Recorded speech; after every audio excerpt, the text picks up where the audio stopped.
Had 3 games against a new player for me to have faced, Miniblond here, who won the dice roll going first in game 1. They actually weren't set up as a 2 out of 3 match, so there was a dice roll for each one. But I thought it was real interesting because this person's deck proved to be more challenging than I expected. In fact, quite a bit more challenging. So much so that I keep a slow hand somewhat unreasonably. This is the kind of hand you really need to mulligan because it's got no business going on for a couple of turns. But I keep a hand I should have mulliganed, and I get punished for it. We'll see how. So he leads off with turn 1 birds. I've got nothing. He's got a Mystic to go with it. Basically a Mox Opal and a Mox Emerald in play now. Might as well be. So, interestingly swings with the Mystic instead of casting his commander. I guess the 2 blue had him scared. So end of turn I used the mana to rift his bird, thinking that that'll leave him with, if he had a counter spell, he's going to use it either way. I get to untap and then play like either Archdruid or my commander. It turns out he had a click, and that's why he swung with Mystic. So he gets rid of my Archdruid, which becomes a Crucible. And then I'm able to play Glenelendra, which would be a fine trade with his click. And he spends a Cloudskate. So right here I felt like I was doing okay. And I have a Sower, so I figured Sower's going to take Rafiq. I've got the ground. I'll block if I need to, like if you place, say, Sword of Feast and Famine or something. It's looking pretty good. So I go ahead and just take the damage here. Let Hermit go. And then I make the misplay, perhaps, of getting a little bit greedy and not just sowering his Rafiq. But I guess what I was thinking is I didn't want to sower his Rafiq right off the bat because I wanted to play Edric here and leave a blue up for Glen. So I go that route. I draw a bunch of cards. And I swung with Glen, which was possibly an error. But it is +1 card, so I draw 4 and see all this and end up discarding. So I still felt pretty good, especially with a Mystical Tutor to support my position. And then he plays Sower, and I bitterly regret having attacked with Glen, because I cannot Glen that, and I cannot block, and I'm about to get double attacked. And not only will I take the damage, which really isn't super relevant, but he's going to draw 2 cards off my commander, and that is a problem. So, end of turn, I go ahead and just Mystical. And I'm trying to figure out what to get here. Isn't necessarily like Natural Order or something, and I end up settling on Snap. Probably should have gone for Bribery in hindsight. But I snap him with a mana floating, and I'm able to play a land and cast my commander again. So I just snap the commander back to my hand instead of the Sower. That way he can have a 2/2, a flying gray ogre, but I get my commander back and I don't have to worry about this business anymore. So I take down his land and go ahead and tap out for Sower and take his Rafiq, thinking, okay, I've stabilized again, I'm in good shape. Let's go get some cards. And then I realized if I send 3 guys, you can block with his Sower one of them, and Sower lives, and I draw 2 cards. If I send 1 guy, he can block and I can kill the Sower and keep 2 guys, keep my guy. Or he can not block and I'll hit him and draw 2 cards. So either way I'm going to draw. The only way that I won't draw 2 cards is if he blocks, but in that case I kill a Sower, and that's a good thing. So I just send the 1 guy and he blocks. So I get a free card out of the deal, and I can draw more cards next turn. Of course with Biden I can draw a lot of cards. But he's able to bounce Sower back to my hand, which is weird. Instead of bouncing Rafiq and recasting it. So I think, okay, well he misplayed. Turns out he did not. He had a use for his mana. And it's another Riftwing, and now I'm suffering a severe tempo problem. And I'm down to 6 life when I draw Mana Crypt at 6. But I have to play it, so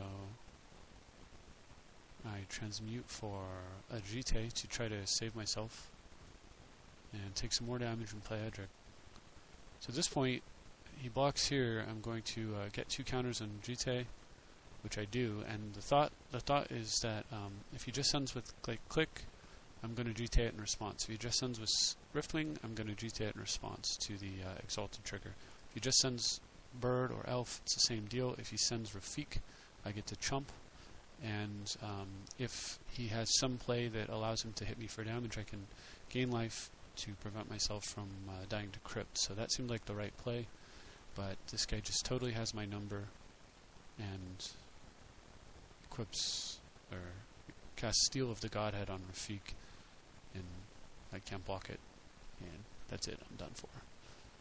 I could gain 4 life and go to 8 and take 8 damage and die, not to mention, the crypt during map keep. So I lose game 1, probably misplayed, and we move on to game 2, in which he gets to go first again because this is dice rolling.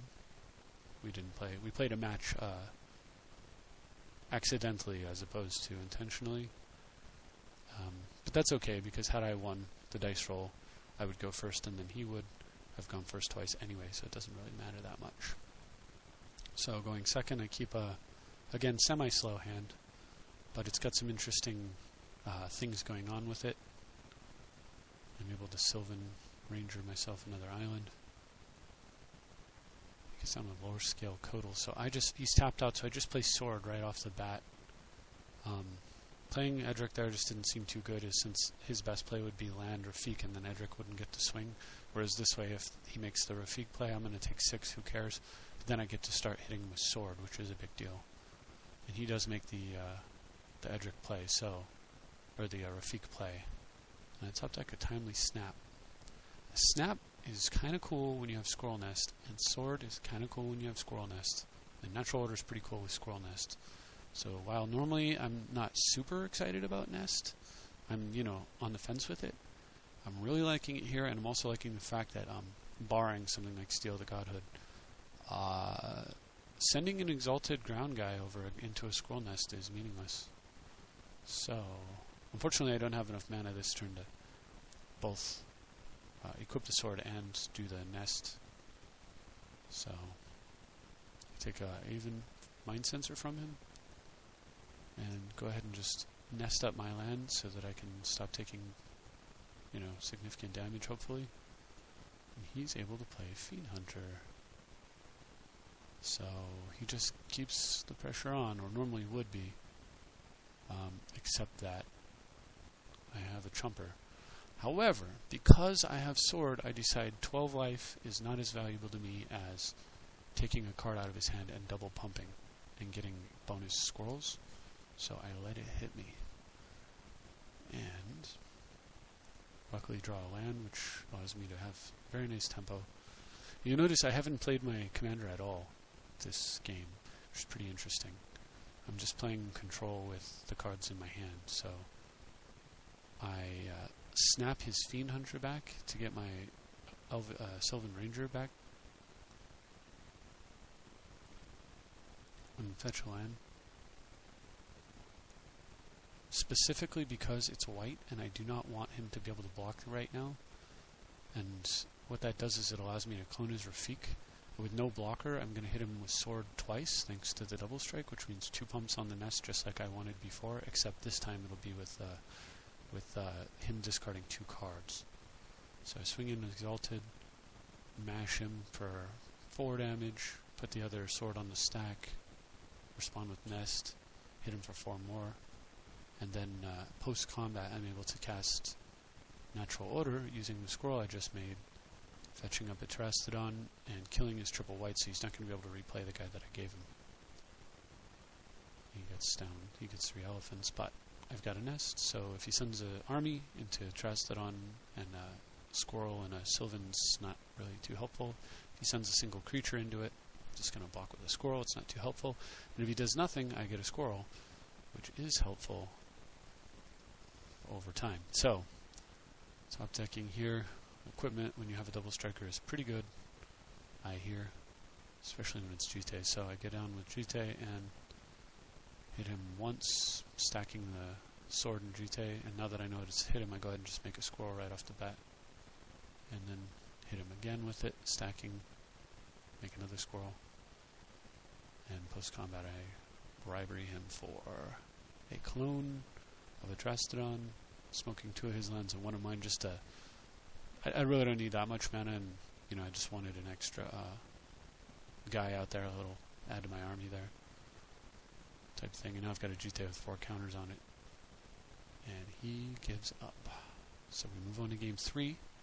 And in game 3, I win the dice roll finally, so I get to go first. This is what I should have. This should have been game 2 if it was an actual match. And game 3 looks like this. Going first with a Mox. So, plays first turn Pilgrim, and I get turn 2 Edric.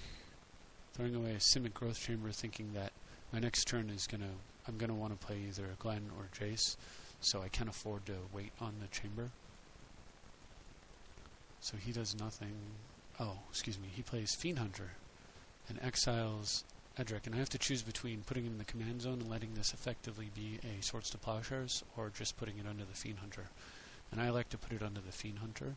So this is actually under the Fiend Hunter, which is unusual. You don't see that happen to commanders very often, but I've got Jace, and I figure this way is tempo. If he plays a land and Fiend Hunters this guy again, and then attacks Jace for 1, I'm okay. He actually misses his play. Instead of Fiend Hunting it, he paths it, so I'm able to develop, and definitely okay there. I have more mana, and I can play Edric. So I Jace up, putting back a land in Winter Orb, and then bribe him. So here is the deck that I'm playing against. You can see it's quite a bit of anti-creature tech with a little mixture of disruption, annoying cards like Aven, Stoic Angel, kind of an interesting card there. Some powerful cards. He's definitely more in the white than I typically am when I play a deck like this. He's got Body Dumble, Revilark, and so he can actually get the combo of infinite creatures going, although I don't see a survival. Normally if you play a deck like this and you get Survival of the Fittest out, and then what you do is you discard Body Double and you discard Venser to go get... So you discard either Body Double or Venser to go get ultimately Revilark, and then you evoke it. Oh, excuse me, and you discard... there's a white creature that makes all creatures XX, where X is the amount of mana you spend, and it has Changeling. So you get those 3 cards, and basically what you end up with is you revoke your Revilark into play. He comes into play and dies immediately. Your Body Double jumps out along with that white creature. The Body Double clones Revilark, and now you have Revilark and the white creature in play. And then you spend X as 0, and you do it like 10 times. And then you let it resolve. So it resolves, and both your creatures die, including the Revilark. Then his ability triggers. He's a Body Double, so he jumps out as a Body Double, and like your Venser, which is your other card, or Witness, or whatever, Court Hussar, whatever your other card is. Let's say Venser. So Venser jumps out, you bounce one of their permanents, and then you resolve the second, X is 0 ability, killing both your guys. They both jump out again, and that keeps happening for however many times you spent X mana. And so what it does is it lets you have that, you can put that whole combo together with a Survival of the Fittest just by discarding exactly what you want in the graveyard and making sure the last card in your hand is Revilark. He doesn't have it though, so so it was just something that I was paying attention to, and now I'll carry on with the game. So what I decided to get though is a Sun Titan to pick up my Simic Growth Chamber and then replay a land, cast Skull Clamps. I felt like, I'm doing pretty well here, and so I pass for the turn, and he has, right off the top, Flicker Wisp. And if you were paying attention, that was a card that was in his deck. So, ouch. I have a Sun Titan.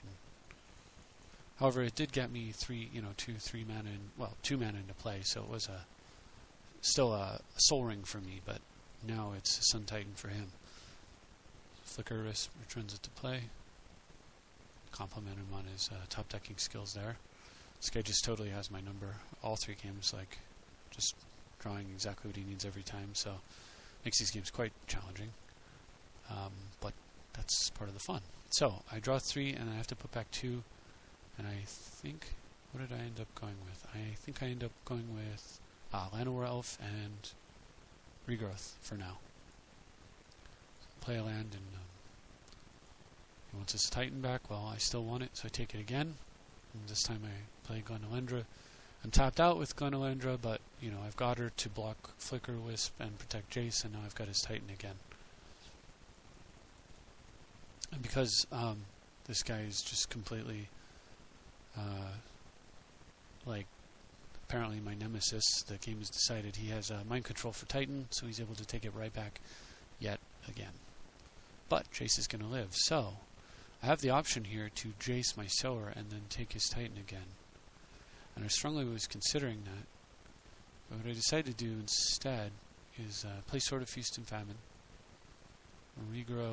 equip Sword on the Sower, and just attack and hope that either way is good. If he trades the Sower for the Flicker Wisp, that's cool.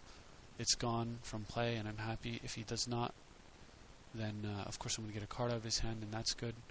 So he makes the trade, and then because of that, I figure I've got Glenn to chump Titan, and I completely mentally space out on the fact that he's going to be able to Titan his Flicker Wisp right back. So I was thinking this is good and all that, but it's terrible actually. What I just did was basically killed my Jace. So I +2 and see a ways to give it to him.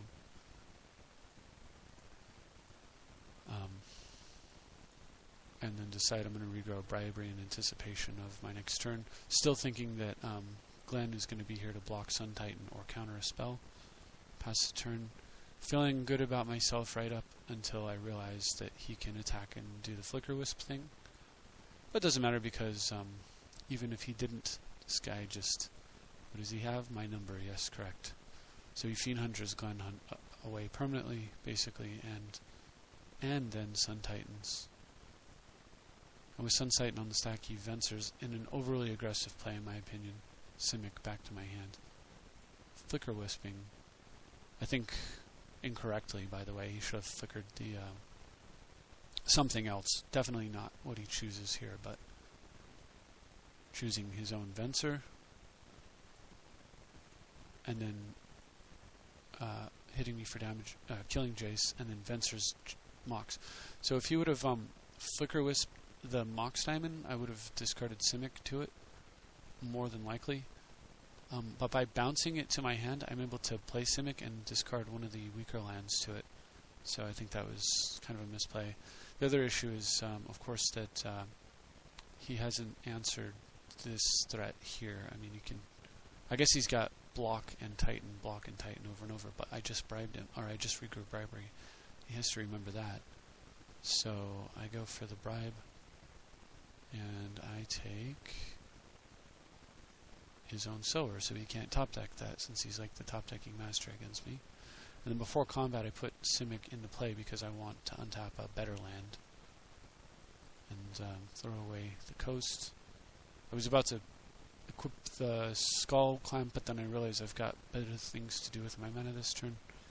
So I swing in with Sower and take the Yadakar Waste that was in his hand. So now he's down to top decking. But I am in great shape. So Squirrel Nest comes down. Elves come down. You don't often see Winter Orb Squirrel Nest combo, but when you've got Sword of Feast and Famine going, Squirrel Nest and a Skull Clamp, it's kind of awesome. So he swings with Venser and his Sun Titan. But since I go ahead and just take the risk that he didn't top deck like a Path or a card along those lines, like a Swords or a Simic or something, and make a creature so that I have exactly 6 points of damage and I can get rid of the Sun Titan, who it turned out was not that great to have fetched Bribery in the first place, I guess. Instead of trying to find a way to steal it again, I just decided I just want it off the table. I don't want to have to deal with it anymore, and from here I'm in great shape, barring whatever he top decked, which finally is not an action spell, it is just a land, and he plays Rafiq. Now I think if I was him, instead of attacking with his 2 creatures, the play I would have made would have been Rafiq and then just send Sun Titan. Although I would have blocked with a Squirrel Nest. It's better than killing your Sun Titan. I guess maybe he didn't see what I was going to do, so. And here's something you don't see too often. I untap Squirrel Nest instead of Simic Growth Chamber. Play my land since I can use the mana before combat, produce a squirrel and equip it right away. So, that sower will just untap all that good stuff. And after combat, I float the mana because I know exactly what I want. Merchant Scroll for Muddle, Muddle for Craft, and hello, infinite squirrels. And he's got 1 turn to live. So, what's going to happen here is he has 2 choices. He can attack with everything, in which case going to make a squirrel, put it in front of whichever creature's the biggest threat. You know, who knows, maybe he draws equipment or something. So put it in front of whatever this biggest threat is, then use the squirrel to untap the snow-covered forest after blocking but before damage. After it's untapped with Earthcraft, I'll tap to make a squirrel. And then I will use the squirrel, the new squirrel, to untap the snow-covered forest. I will then produce another squirrel, use that untapped squirrel to untap the forest, and I'll continue to do that until I have about 40 creatures or so, which is probably enough. And then on his turn, I'll send the army of rabid squirrels to decimate his life total. If, on the other hand, he just sends 1 creature, of course, same play, except I won't take as much damage. And really, like, if he has anything other than really Crows and Grip here, I'm going to make a pile of squirrels. So the best thing he can do is draw Crows and Grip, but if he does, he has no way to cast it, even with the Raveson's Pilgrim.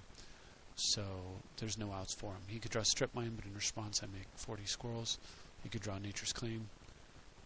Okay, so that would be an out. A regular disenchant could get him out of this, and the way he would do it is I would make a squirrel, and in response to the nest, before I get the squirrel, he would disenchant either Nest or Craft, probably Nest, and then the squirrel won't actually be in play to craft with, and he'll be safe. But he doesn't draw a disenchant, so he's dead meat. He understands. I'm just going to attack with 40. So what's interesting, hopefully you enjoyed those games, what's interesting if you watch them was that both of my, I'll bring up the deck list this way. Both of my winning games, I don't think Edric really played a role at all. In the last game, he really didn't. I mean, he came out and he died, and that was it. This is playing the way that I want it, which was, my intent was to make an Edric deck that can win without the commander, whereas most Edric decks I run across rely upon the commander. I certainly can take advantage of my commander, but I like the fact that this can win without it. On the other hand, I may be changing to a new deck list, want to experiment with some new cards from the commander set. The one hasn't been released yet, and so in future videos you may see something slightly different. I will definitely stay in blue and green, but I'm thinking of adding 1 or more colors. I'm almost 100% certain that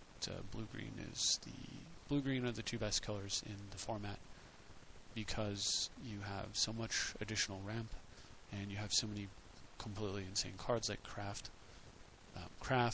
Pod, Natural Order, Sylvan Library. These cards are just way too powerful, I think. Even Survival, depending on what you're doing with your deck. Anyway, thanks for watching though. Enough discussion, and I'll see you next time.